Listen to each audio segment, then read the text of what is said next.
Now, let's each draw an example drawing using the functions we've learned so far. Please pause the video for a moment and try drawing using as many functions as possible. Now, I'll explain how to draw an example drawing. First, I'll draw a square with a width and height of 80 using a rectangle. Enter the shortcut key Rec, click anywhere on the first corner point, and then enter 80 to create it. Since dynamic input is turned on, a square with a width and height of 80 is created from anywhere.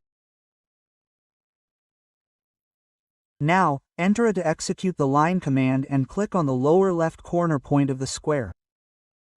In this state, if you enter 011, you can draw a line moved 11 units on the y-axis, and using the object snap function, we will connect the line to the lower right corner point of the square. From the right corner point, input 037.55 again to draw a line moved to the y-axis, and this time, I will draw a line perpendicular to the left line using the object snap function.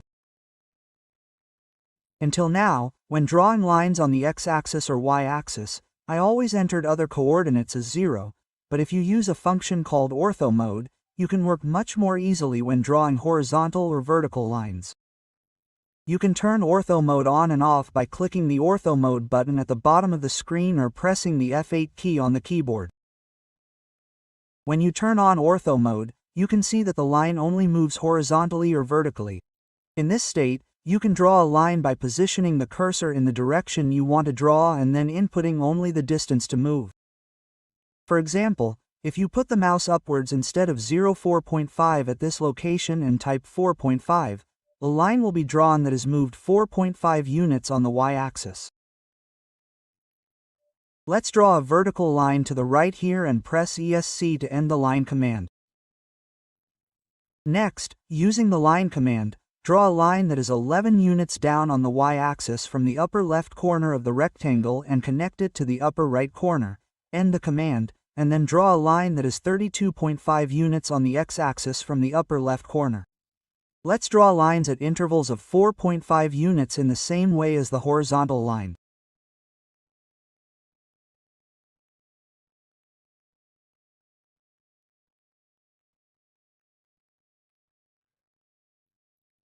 Now that we have the outline, we will type the command PL to execute the polyline command and connect all the necessary parts to cover them.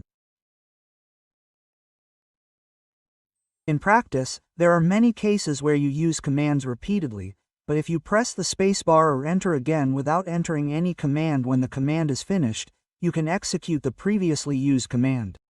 While executing the command again like this, I will cover the remaining parts with polysyn.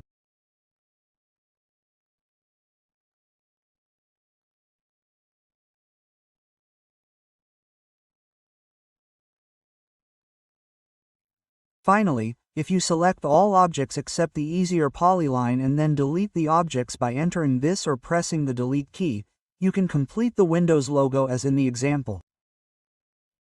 There are countless ways to draw the same drawing, so don't think that the method I'm telling you is the correct answer. After listening to other lectures,